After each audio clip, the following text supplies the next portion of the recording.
Hello दोस्तों, आज की कहानी कुछ अलग ही यूनिक है। तो ये कहानी पूरा लास्ट तक देखना। अगर आपको ये कहानी अच्छा लगे तो ये तो रियल है। तो हम सुनाते हैं अपनी कहानी की ओर चलते हैं। अगर अपना भाई का नाम जानना चाहते हैं तो मेरा नाम सूरज सरोज है। आप देख रहे हैं सूरज की कहानी। तो हम चलते हैं, शुरू करते हैं। किसी पर्वत की टहनी में रेशम सरपुर नामक एक बहुत बड़ा रामड़ी गांव था। इस गांव के मुखिया रामेश्वर काका थे। सभी गांववासी रामेश्वर काका की बहुत ही इज्जत करते थे और उनके विचारों को सुझावों की पूरी तरह मानते थे।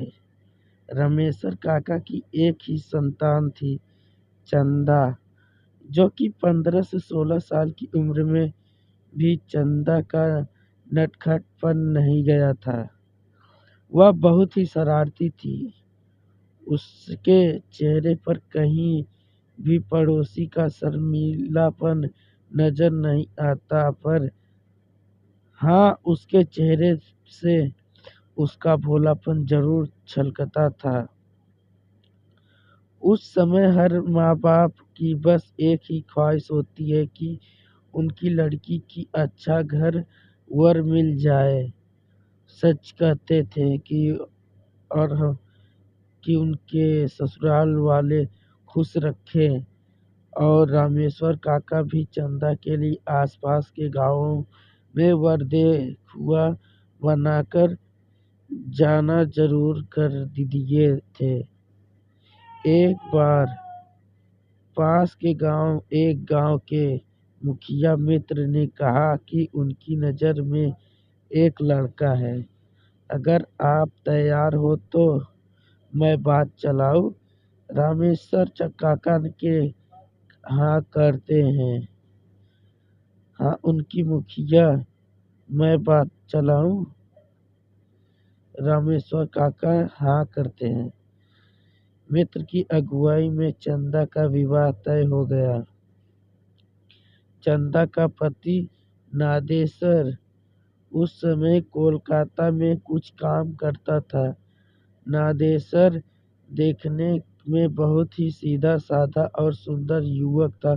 वह रामेश्वर काका की पूरी तरह से भा गया था।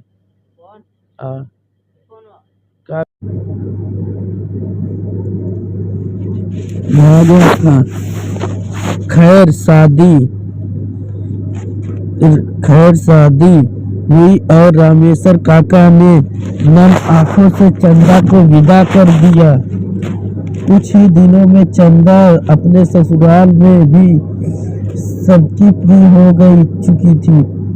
1 से 2 महीना चंदा के साथ बिताने के बाद नादेसर भरी मन से कोलकाता की राह पर निकल पड़ा।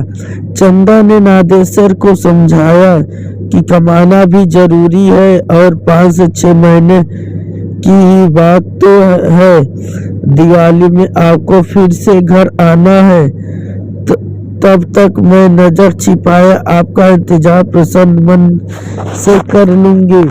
कोलकाता पहुंचने पर नादेसर ने फिर से अपना काम धंधा शुरू किया, पर काम में उसका मन ही नहीं लगता था। बार बार चंदा का शरारती चेहरा उसके आंखों के आगे घूम जाता था। वह जितनी भी काम में मन नहीं लगाने की कोशिश करता, उतना ही चंदा की याद आती। नादेसर की यह बेकरारी दिन व दिन बढ़ती ही जा रही थी। उसने अपने दिल से की बात अपने साथ काम करने वाले अपने 5 मित्रों को बताई। ये 5 उसके अच्छे मित्र थे। नादेसर दिन रात अपने इन 5 दोस्तों को चंदा की खूबसूरती और शरारतीपन को बखान करता था। 5 मित्र चंदा के बारे में सुनकर उसकी खूबसूरती का एक छवि अपने मन में बना लिए थे और अब बार बार नादेश्वर से कहते कि भाभी से कब मिलवा रहे हो, नागेश्वर कहता है कि मैं तो खुद ही उससे मिलने के लिए बेकरार हो रहा हूँ, पर समझ नहीं आ रहा है कि कैसे मिलूं। खैर, अब नागेश्वर के पांचों दोस्तों के दिमाग में जो एक भयानक घिनौनी खिचड़ी पकनी शुरू हो गई थी, उसमें नागेश्वर पूरी तरह अनभिज्ञ था। उनके उसके पांचों दोस्तों ने एक दिन नागेश्वर से कहा कि यार, भाभी को यही ले आओ, कुछ दिन रहेगी, कोलकाता में भी घूम लेगी तो उसको बहुत अच्छा लगेगा, और फिर 1 से 2 हफ्ते में उसे वापस छोड़ आना। और नागेश्वर अपने बूढ़े माँ बाप को याद कर कहता है कि नहीं यारो, मैं ऐसा नहीं कर सकता। मेरी अम्मा और बाबू को देखभाल के लिए गांव में चंदा के अलावा और कोई नहीं है। कुछ दिन बाद बीते, पर ये बिताते दिन नागेश्वर की बेकरारी को और भी बढ़ाते जा रहे थे।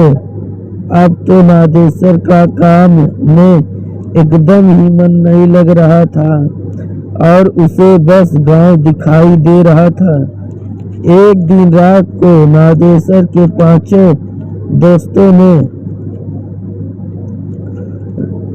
नागेश्वर से कहा कि चलो हम लोग तुम्हारे गांव चलते हैं। नागेश्वर अभी कुछ समझ पाता या कह पाता, तब तक उसके उन पांचों दोस्तों में से निकेश नामक दोस्त ने कहा कि यार, टेंशन मत ले, कह देना कि अभी काम की मंदी चल रही है, इसलिए गांव आ गया, और साथ ही इस बहाने हम मित्र लोग को भी तुम्हारा गांव देख लेंगे और भाभी के साथ ही तुम्हारे माता पिता से भी मिल लेंगे, क्योंकि हम लोग का तो गांव भी नहीं है, इसलिए कोलकाता में पैदा हुए और कोलकाता को ही अपना घर बना लिया। हम लोग भी चाहते हैं कि कुछ दिन गवाई हवा का आनंद ले। नागेश्वर तो घर जाने के लिए बेकरार था ही उसे अपने दोस्तों की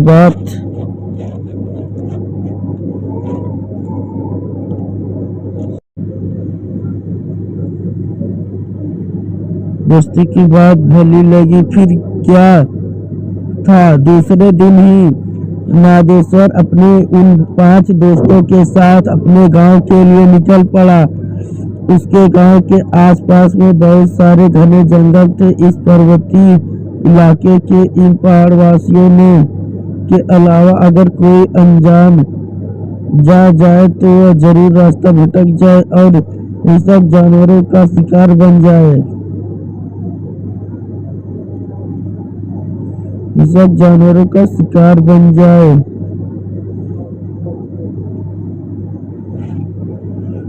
ट्रेन और बस की यात्रा करते करते आखिरकार नागेश्वर अपने गांव 5 दोस्तों के साथ अपने गांव के पास के एक छोटे से बस स्टेशन पर पहुंच गया। इस स्टेशन से उसके गांव जाने वाले अच्छी कच्ची सड़कें भी नहीं थी। जंगल में चलने वाले पगडंडियों से उखड़ खाबड़ रास्ते से होकर जाना पड़ता था। जंगल में चलते चलते जब नागेश्वर ने निकेश के पूछा, भाई नागेश्वर, अभी तुम्हारा गांव कितनी दूर है, तो नागेश्वर प्रसन्न होकर कहा कि यार, हम लोग पहुंचने वाले हैं।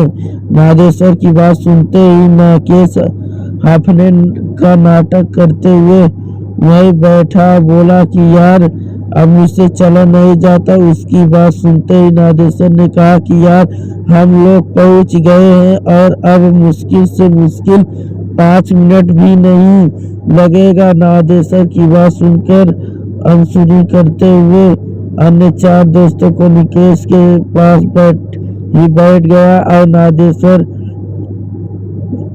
बेचारा क्या करे, उसे भी रुकना पड़ा। नागेश्वर के रुकते ही निकेश ने हाथ में लिए झोली में से एक अच्छी नई साड़ी और साथ ही चूड़ी आदि निकालते हुए कहा कि यार नागेश्वर, हम लोग भाभी से पहली बार मिलने वाले हैं, इसलिए उनके लिए कुछ उपहार लाए हैं। उसके बाद सुनते ही नागेश्वर ने कहा कि यारो इसकी क्या जरूरत थी, पर निकेश ने हंसकर कहा जरूरत थी भाई, हमारी भी भाभी है और हम पहली बार उससे मिल रहे हैं तो बिना कुछ दिए कैसे रह सकते हैं। उसके बाद निकेश के कुटिल मुस्कान चेहरे पर लाते हुए नागेश्वर से कहा कि यार नागेश्वर, क्यों ना भाभी से सरप्राइज दी जाए।